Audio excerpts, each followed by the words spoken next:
Saturday Social is powered by FIFA 22 with PlayStation.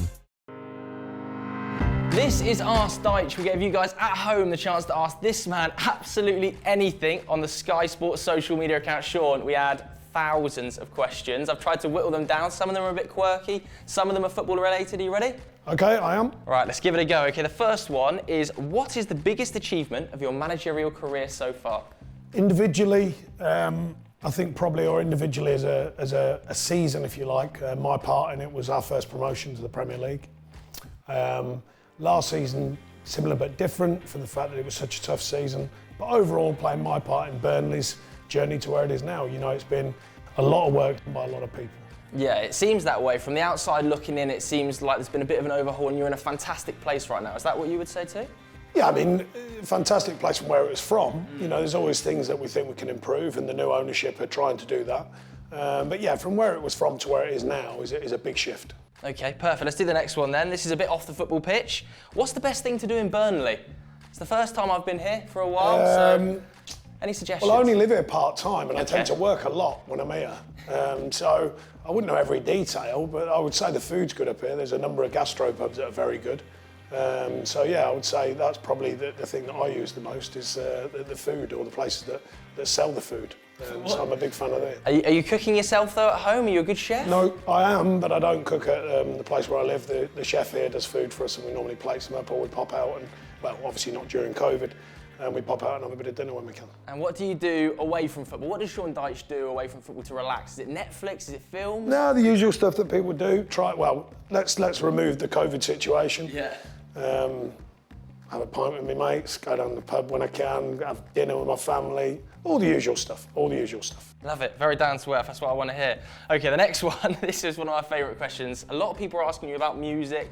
Obviously, we've spoken about that before, you've spoken about that in press conferences. So, would you rather be a rock star or a footballer if you could start over from the beginning? Rock star 100%. Why? Because I've got this voice, and people don't know, but it's an unvalued tool. It's worth millions, this voice, trust me. Yeah, on the stage. Well, what sort of rock star would you be? What sort of genre are we talking in terms of music? Super handsome, super cool, super good voice, so quite similar to what I've just said about myself. Yeah? Okay, do you play any musical instruments at the moment? No. No, so maybe struggling to be a rock star on the music industry, just singing. You're just front the voice is the best musical instrument you'll ever have, or someone once told me. Yeah, do you have a favourite musician? Because there were so many questions about this. I've heard you speak about Post Malone, you saw at Reading in the past, right? Is there anybody that stands out to you at the moment that you're listening to a lot? Not really, there's so many good musicians, so many talents out there. I miss the gig scene and stuff like that, but I managed to get over to Leeds and watch Liam Gallagher, so that was good recently. Foo Fighters are excellent. Kasabian are probably the number one. I'm fortunate to know Serge Pizzorno, so you know I really like them and like their music, so I get to see them when I can. Yeah, okay, the next one is also music related. You said there you went to Leeds recently and you missed that gig scene. The next one is it true you used to love a mosh pit? No, not wholeheartedly true. Okay. I've had my spells when I managed to get in there before I was doing what I was doing now. Because people in their pesky cameras try and make a big deal out of that sort of stuff nowadays. So. Yeah. No, in my past, I've enjoyed a jump around at a gig or two. Yeah, what was your sort of go-to gigs back in the day? What are we talking? All sorts of stuff. I mean, Miles back in the day, Spirit of Destiny, Stiff Little Fingers, varying music scenes, to be honest. I'm not really into one scene. I just like music and I like gigs. So I've lost track of the number of gigs I've been to. Yeah, I was also listening to the Peter Crouch podcast on the way up here, and he was talking about yours and his trip to the Isle of Wight Festival. Is it true that you did try and sign him at the Isle of Wight Festival? It's sort of true. It's a little bit of a stretch on the truth, but somewhat. I mentioned to him, would he be interested if it came around, and it did come around. But no, he likes his music, obviously. Yeah. He's well connected. He got us in the VIP of the VIP of the VIP, and I'm always partial to that. So that was good news. And what was the triple layer VIP like? It's fantastic. Free drinks? Absolutely. That's why I was there. Okay, let's bring it back to football now for this next one. Do you feel underrated as a manager? No, a lot of people ask me that. You know, it's a tough industry. There's different views, different ways of playing, all the rest of it, different brands.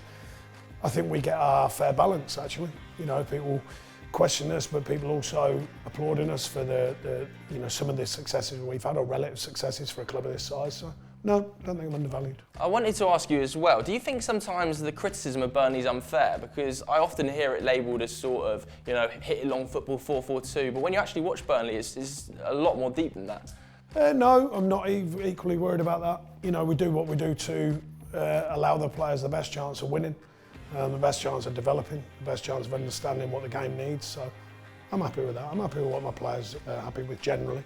And I think they live in work in an environment here that they're really pleased with. And we saw a couple of weeks ago the sort of 1 to 11, all of the shirts, 4-4-2. Was that deliberate or was that just accidental? Pure luck? Absolutely, I designed it with the kit man to make it work. Just so. Because it was just perfect for some people's OCD, I have to say. Apparently that's a true story. Yeah, very satisfying. Okay, this next one. Who is in charge of the fines at Burnley? The players take care of most of it themselves with our goalkeeping coach, Billy Mercer. Okay, I've heard rumours again on the Peter Crouch podcast that you have a sort of wheel of fines maybe system in place? Yeah, sort of. It just keeps good order. Yeah, and it is very easy to implement. Is there nobody that's standing out as, is on the fines a lot? No, not particularly. It just they keep an eye on each other just for silly little things, just for a bit of professionalism, not for the big stuff. If any big fines need taken care of, then that's me, but just for the silly little things around the training ground and just to keep good order. And when you spin it, what sort of things are we going to see on the wheel? Is that closed door Burnley secret? Yeah, there's a few obvious ones, a bit of money here and there, but there's a few silly ones that the players have to respond to. Okay, I love it. Okay, the next one is, have you ever considered a secondary career doing voiceover work? Now, you've already spoken about you could be a front man. What about voiceover work? No, I've been offered a few things in my time. Have you actually? I have, yeah. Mainly advertising little things and stuff like that. But I've never partaken so far. Could you be tempted, do you think? We'll see. Depends how much they pay. I've heard you talk about in the past as well your love for looky likeys. Have you got any sort of voicey likeys that you think you sound like? Yeah, of course, loads with this voice. I mean, there's loads of people sound like me, of course. Yeah, I did hear a lot of people on Twitter and in the comments to this one were saying that you could do the voiceover for Batman. If you were approached, probably stretching the limit a little bit, I think, but I vaguely see their point. Yeah, if you were approached, would you be tempted? No, you wouldn't do that, would you? I think that's an amazing gig, be the voice of Batman. Of course not, football manager. People forget that sometimes. You make one joke about looking like us and everyone thinks you're the Joker. Okay, the next one. If you could manage any player in the world, who would it be? I mean, there's so many top players. I don't really know. I don't really think of it like that. But you usually, if you're managing a top player, you're at a top club with a top team. So yeah. If I was doing that, then I'd be reasonably happy. Yeah, obviously we've seen some huge moves. Cristiano Ronaldo being one of them. What do you make of his sort of signing into the Premier League? Yeah, top player without a doubt. A good addition to the Premier League. I would imagine so. Even at his age, his record's absolutely unbelievable. Yeah. Travelling different clubs as well. Yeah. How do you think he would fit into the Burnley dressing room? I think he'd be all right. Yeah, I think he'd be all right as well. What do you think he would add to a team? Because obviously I've seen loads of people say he might be a bit old arriving in the Premier League, but there is sort of merit to experience coming into sides, isn't there, into dressing rooms? He had class, he had, the goal scoring ability, of course, technical ability, all-round professionalism.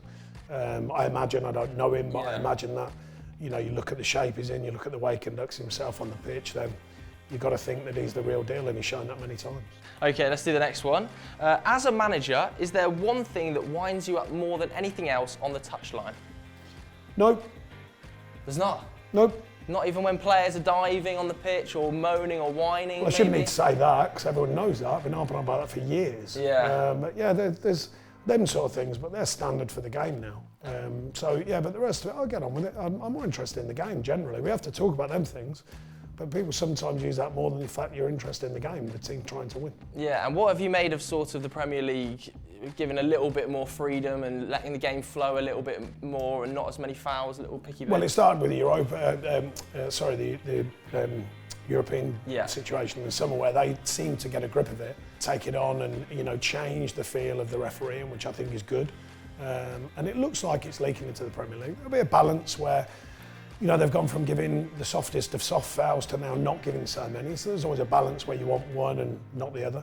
But we'll see. But so far, I think it's a good benefit of the game. Okay, nice. The next one, I think, might have been related to that last one, actually, is have you bought a new coat since the John McGinn incident? No need to. Top coat. I think it's a top coat as well. Where does Sean Dyche shop? Where's his fashion sense coming from? Fashion sense? Yeah. I think you're a very fashionable man. It's a debate, that one. No, I tend to go for the standard look with the suit and tie and that sort of thing. It's just something that I thought was relevant, certainly to this football club and what it stands for, so I tend to stick with that. Yeah, do you think that's important for Burnley, sort of to present themselves in the right way? I think it's acceptable. I think, you know, the people of Burnley would recognise me as that attire, so I'm happy with that. Okay, absolutely. The next one then is Sean Dyche a good dancer? I would say not quite John Travolta, but up there. Okay, what sort of moves are we talking about on the dance floor? Just all kinds, I would say. It's a variance of dance styles. Okay, but very simple sort of stuff. There's nothing you rule out if you're on a Burnley night out, a team night out. There's nothing I'd rule in. Okay, that's fair enough. Let's do our final question then. What was it about Maxwell Corney that made him the perfect player for Burnley? Well, we don't know yet. You know, when you're recruiting, you recruit what you think a player is and what you think they can offer, so we'll see. So the first thing is getting him accustomed and relaxed in what we do, and then we'll take it from there. And when you were doing sort of your scouting and stuff on him, were there sort of attributes you were looking for, people that you spoke to maybe when you signed him? Well, you do for all players, you know, and it just depends what position you're looking for, what position you think in your team requires the skill set that they need, and he's certainly got something that we think we need. Yeah, because I know a lot of the people on fantasy football are wondering whether you're going to be playing in that left-back role or a bit further forward. Is there any insight you can give us? No. No? I respect it, Sean. Thanks very much for today. Thank you. Top man. Have a good day. Cheers.